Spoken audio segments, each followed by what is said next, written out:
Hello everyone! If you're watching this, then you've reached the mid-game in Aberration. Today, I will be your guide to eating Rockdrake eggs on the updated version of Aberration in ArkASA. We'll be starting at 3752 on the map, and I'll be showcasing the path on a Rockdrake for extra mobility. However, I will be traveling by foot the entire way through. I'll also be in creative mode, as to not have to deal with all of the creatures. Now, the path to the Rockdrake Trench is relatively simple this time around as opposed to ASE, where there was a lot more twisting and turning than bridge crossing. Here, there is a lot more bridge crossing.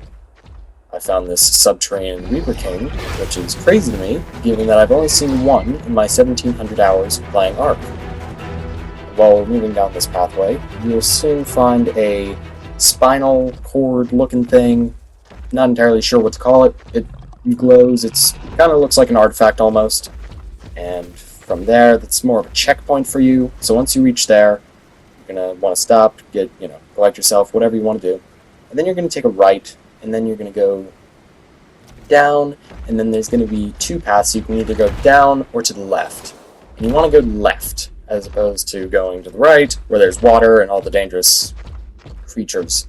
And what you'll notice is once you take the path to the left, is there's going to be a bridge ahead, and you want to cross that bridge. You want to go straight to there, cross it, and then you'll be at a power pod, the power energizer, whatever it's called, and that's another checkpoint. Once you're there, you're going to want to make your way upward and across another bridge, and we'll cross that bridge when it comes to it, literally.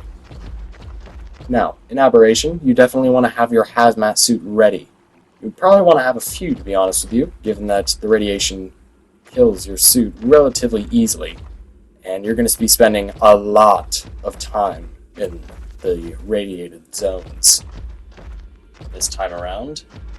And also be sure to bring a light pet, as the Nameless and other creatures, namely the Reaper Kings and Queens, mainly the Queens, but they count too, will be attacking you. Now, once you make your way across that bridge, you'll get to this area with a bunch of rocks, and it's going to be really weird, but you're going to want to take a left from the bridge and go towards the more bigger rocks next to the fungal trees. You're going to want to keep kind of twisting and turning between these until you see a huge blue tree, and next to that one will be a waterfall. And then that's kind of our next checkpoint, the tree with the waterfall next to it. You want to head upwards past the waterfall, and from there you'll be by the crystalline lakes. The crystalline lakes is not only beautiful, but incredibly deadly.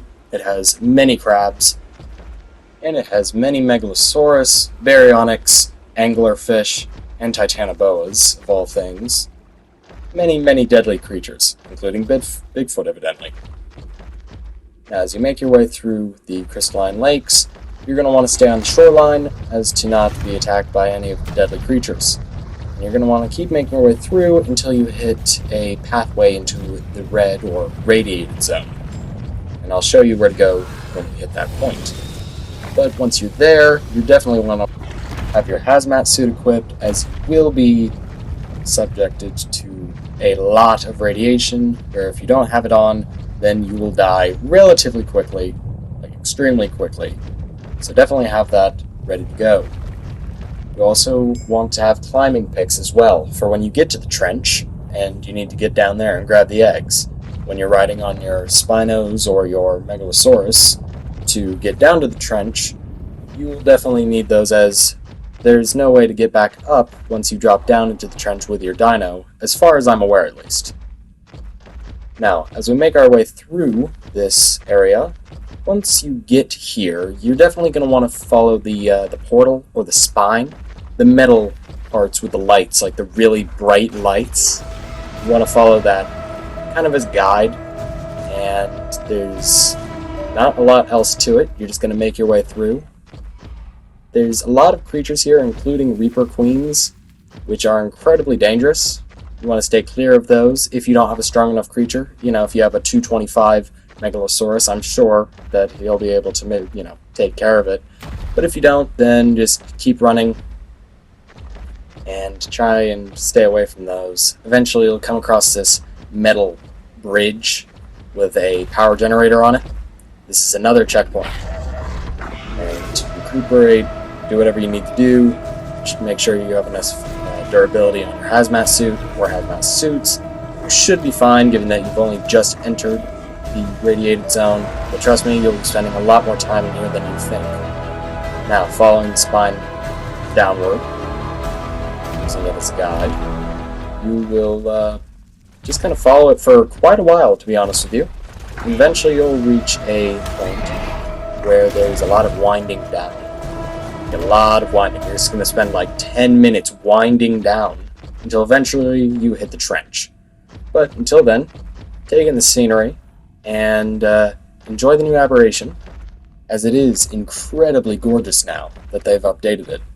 Granted, a little framey, but still very gorgeous. Now, if you own the DLC Bob's Tall Tales, then you'll have access to a variety of different dinos and structures, many things, such as the new shoulder pet, he's technically a light pet, Cosmo. He's a little jumping spider, really cute. You can use him to sling around like Spider-Man. You can shoot webs out of his butt. And, you know, cost $30, but kinda worth it. Getting back on track, you'll eventually find out that there is no spinal cord for you to follow anymore. You have finally met yourself at the winding down section that I was speaking about earlier. Here you'll spend a lot of time by yourself, as, in my experience at least, there was no harmful creatures attacking me when I stood still to gain stamina, potentially the Nameless, but other than that, nothing. Like, absolutely nothing. This could be because I newly generated the world, or they just don't spawn in this path anymore. But either way, I didn't experience much harm. Be on your guard, of course, as always, because everything on Aberration is out to kill you. And as you can see, there are many bugs. When I spawned in the world, there was at least 12 or 13 Paraceratheriums, and I watched each one individually spawn in. I don't even know why there were that many. It's, like, physically impossible for you to need that many. But anyway, you're going to find this little lake with a little waterfall. You're just going to kind of work around. You're kind of just going to keep going forward and around and winding until eventually you hit the trench. I'll show you what the trench looks like, but until then, keep winding your way down. You'll see so many bright colors, you're probably going to go blind while playing the video game, but it'll all be worth it because it's so beautiful.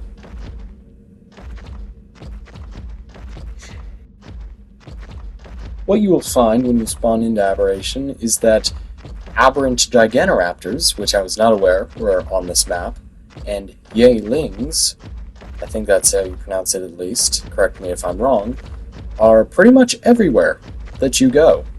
They are both aggressive towards you, so you need to stay clear of them, just like so many things on Aberration. But I'm curious to see how they will be utilized in PvP and PvE. Whilst we continuously wind down this path onto the Rockdrake trench, I want to talk about some general tips for the newer players to Ark. For one, the suspicious-looking plants that you'll find around the map, which you'll know what I mean by suspicious-looking plants, can be used to heal your dinos when they're weak.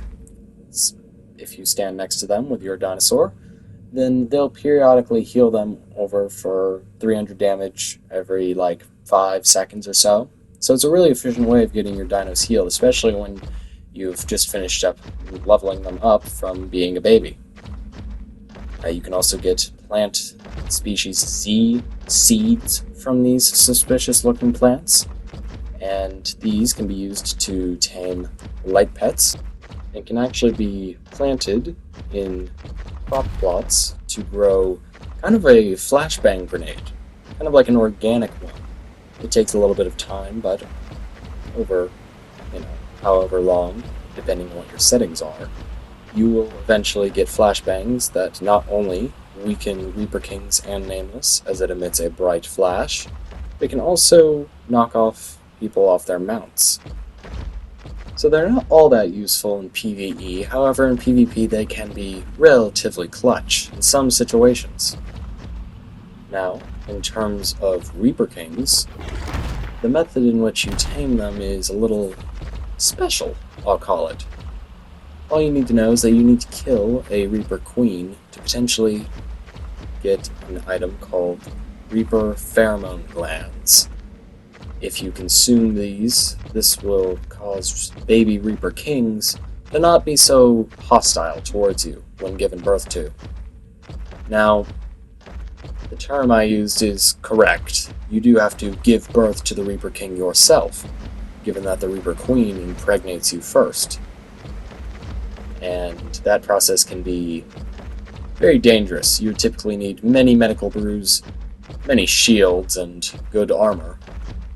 And definitely a well-designed trap, as they can be very, very slippery to capture.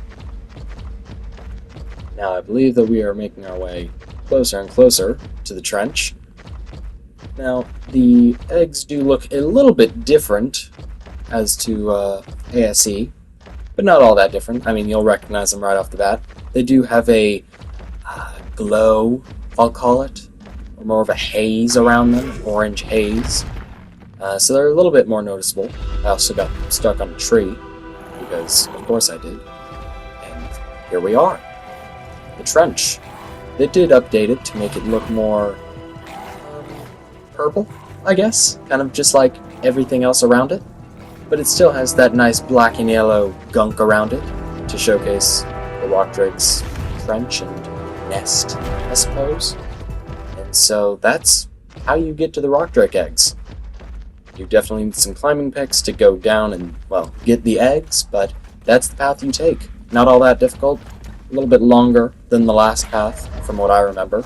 But as you can see, I found an egg pretty much instantaneously, right there.